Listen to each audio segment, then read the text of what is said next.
पतीच्या निधनानंतर मालनताई मुलगा आणि सुनेसोबत राहत होत्या.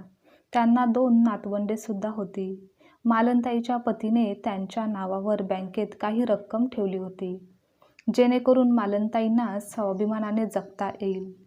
पण एक दिवस आईशी खोटे बोलून मुलाने बँकेतील सर्व रक्कम आपल्या खात्यात जमा केली. पण जेव्हा हे सत्य मालनताईंच्या लक्षात आले, तेव्हा त्यांनी असा काही एक निर्णय घेतला की मुलाच्या पायाखालची जमीनच सरकली. मालनताई व त्यांचे पती यांना एकच मुलगा होता. त्याचे नाव होते सचिन. मालनताईचे पती विजयराव एका चांगल्या पदावर कार्यरत होते. लहानपणापासूनच त्या दोघांनीही सचिनच्या शिक्षणावर भरपूर भर दिला. त्याने चांगले शिक्षण घ्यावे आणि चांगल्या ठिकाणी नोकरी करावी, आयुष्यामध्ये खूप जास्त प्रगती करावी अशी अपेक्षा त्यांची होती. त्यानुसारच त्याला सर्व काही मिळत गेले. काही वर्षातच सचिनने शिक्षण पूर्ण केले व तो एका चांगल्या ठिकाणी कामाला देखील लागला. आता आईवडिलांना सचिनच्या लग्नाचे वेध लागले. त्यांनी त्याच्यासाठी मुली पाहण्यास सुरुवात केली. पण सचिनने एक दिवस सांगितले की त्याला शर्वरीसोबत लग्न करायचे आहे. मालतीताई व विजयराव यांनी मुलाची पसंती लक्षात घेऊन लग्नासाठी ते देखील तयार झाले. त्यांनी होकार दिला व पुढच्या काहीच दिवसात धूमधडाक्यात लग्न पार पाडले. शर्वरीला नेहमीच चैनीत राहायला आवडायचे. शॉपिंग करणे, मित्रमैत्रिणींसमोर दिखावा करणे तिला नेहमीच आवडायचे. सचिनही तिला काहीच बोलत नव्हता.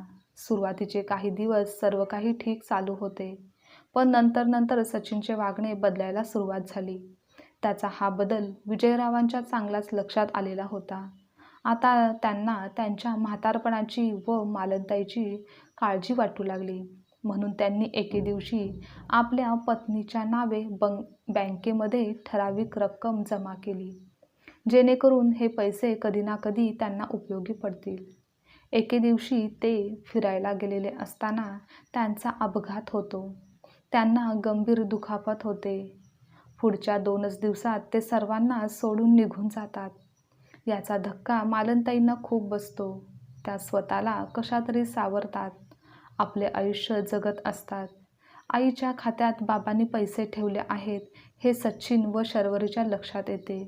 त्यामुळे ते नेहमी काही ना काही कारणाने मालनताईसोबत गोड बोलून त्यांची सही घेऊन पैसे काढून घेत असायचे. बँकेतील खात्यातून काही रक्कम ते नेहमीच काढून घ्यायचे. कधी 5,000 तर कधी 10,000 असे पैसे ते नेहमीच आईकडून मागून घ्यायचे. मालनताईसुद्धा आपलाच मुलगा आहे, त्यांचा देखील संसार आहे, घरात खर्चसुद्धा असतो आणि त्यामध्येच वाढती महागाई, मुलाचे शिक्षण या सर्वांसाठीही पैसे लागतातच याची जाणीव ठेवून आणि समजूतदारपणा दाखवून त्या नेहमीच सचिनला पैसे द्यायच्या. पण सचिन व शर्वरी मालनताईंच्या याच स्वभावाचा गैरफायदा घ्यायचे. एक दिवस असंच नेहमीप्रमाणे सचिन चेक घेऊन आला आणि आईची सही घेण्यासाठी गेला. पण ह्यावेळेस सचिन एक ब्लँक चेक घेऊन आला होता. मालनताईंनी ते पाहिले तेव्हा त्या विचारू लागल्या की अरे सचिन, हा चेक तर. तेव्हा सचिन बोलतो, अगं आई, सही कर पटकन, मला जाण्यास वेळ होत आहे आणि मी नंतर टाकेन रक्कम. हे ऐकून मालनताई काही बोलणार इतक्यात शर्वरी तिथे येते आणि बोलते, काय आई, तुमचा विश्वास नाही का आमच्यावर? सही करा पटकन, ते सांगतात ना, तर करा ना पटकन सही. शर्वरी व सचिनची बडबड ऐकून मालनताई नाईलाजाने सही करतात. सचिन बँकेत निघून जातो. त्यानंतर 2-4 दिवस असेच निघून जातात. मालनताईंना एका कामासाठी पैसे हवे असतात. त्या सचिनला सांगतात की बँकेतून थोडी रक्कम आज येताना घेऊन ये. हे ऐकून सचिन गोंधळतो, पण लगेच बोलतो की हां आई, ठीक आहे. संध्याकाळी घरी आल्यानंतर विचारतात की बँकेतून पैसे आणले आहेस का सचिन? त्यावर सचिन काहीच बोलत नाही, तर रूममध्ये आतमध्ये निघून जातो. संध्याकाळी पुन्हा त्या सचिनला विचारतात की पैसे आणले आहेस का तू आज? तर सचिन बोलतो, नाही आई, आज वेळ मला मिळाला नाही, मी उद्या नक्की जाईन. यावर मालनताई काहीच बोलत नाहीत. पुन्हा दुसऱ्या दिवशी सचिन पैसे घेऊन येत नाही. मालनताई विचारतात तर तो टाळाटाळ करतो. असे करत करत 1 आठवडा असाच निघून जातो. मालनताईंना आता शंका निर्माण होते. म्हणून त्या दुसऱ्याच दिवशी बँकेत जातात. तेथील कर्मचाऱ्यांना भेटतात, बँकेचे पासबुक देतात व म्हणतात की मला इतकी रक्कम काढायची आहे. त्यावर ते सांगतात की आई, तुमच्या खात्यावर तर काहीच रक्कम शिल्लक नाही. गेल्याच काही दिवसात तुमच्याच मुलाने सर्व काही रक्कम काढलेली आहे आणि त्या चेकवर तुमचीच तर सही आहे.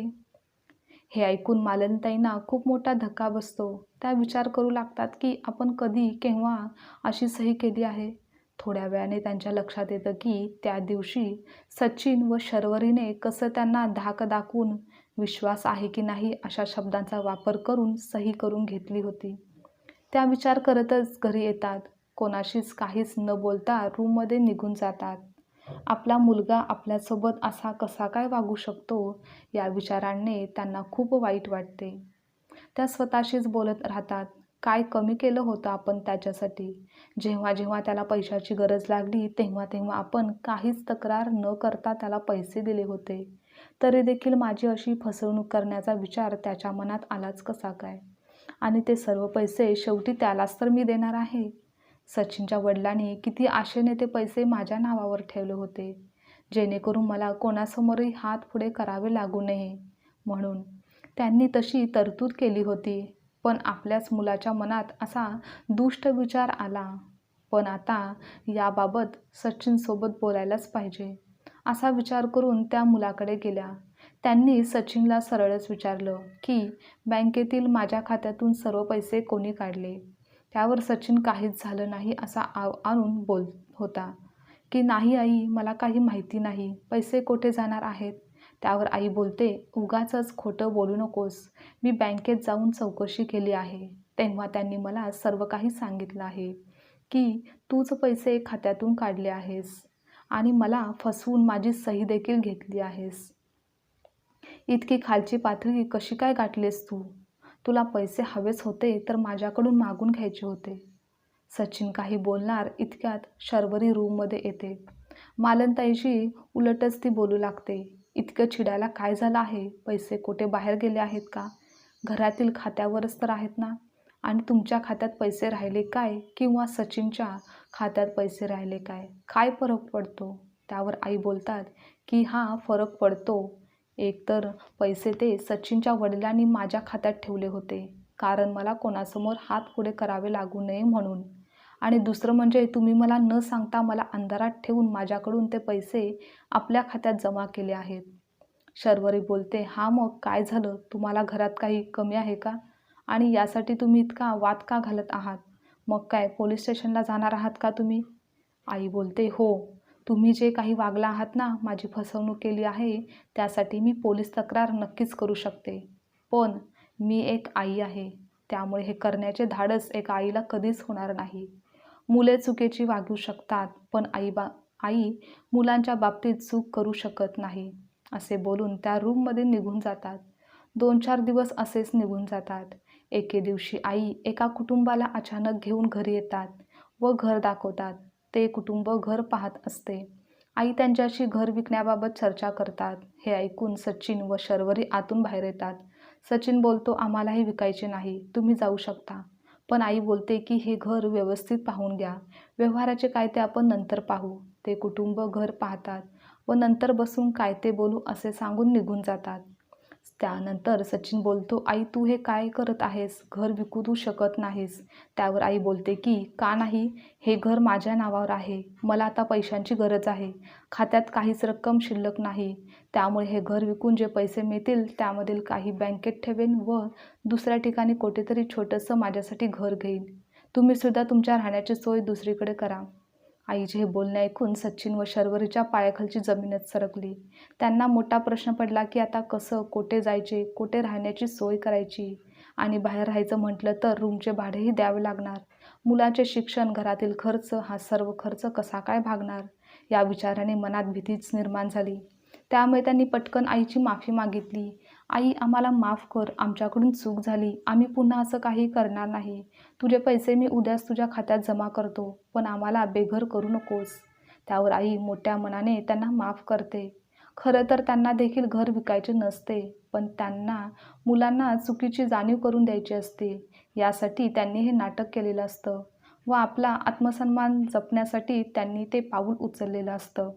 त्यानंतर मग सर्वजण एकत्र छान आनंदाने राहू लागले. आजची कथा तुम्हाला आवडल्यास लाईक, शेअर, कमेंट करा आणि चॅनलवर नवीन असाल तर चॅनलला सबस्क्राईबसुद्धा नक्की करा.